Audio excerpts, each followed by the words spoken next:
एक छोटी सी लड़की थी जो हर वक्त अपनी माँ के साथ रहती थी। वह अपनी माँ से बहुत प्यार करती थी और उसे हमेशा सुखी देखना चाहती थी।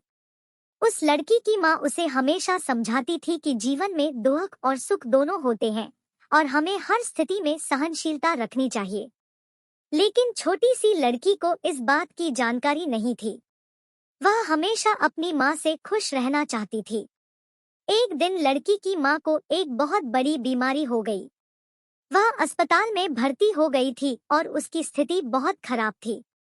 छोटी सी लड़की ने उस समय देखा कि उसकी माँ को बहुत दर्द हो रहा है और वह बहुत बेहोश हो जाती है। लड़की ने बेहद घबराकर देखा कि उसकी माँ अब उसके साथ नहीं है। वह अपनी माँ की याद में रोने लगी और उसे बेहद याद करने लगी। उसे लगा कि उसकी माँ कभी वापस नहीं आएगी।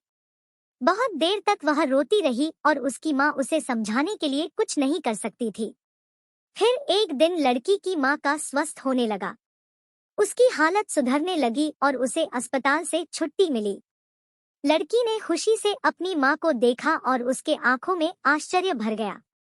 माँ ने उससे पूछा कि तुम इतनी देर से क्यों रो रही थी? लड़की ने दिल खोलकर बताया कि उसकी माँ के बिना वह जीना नहीं जानती थी।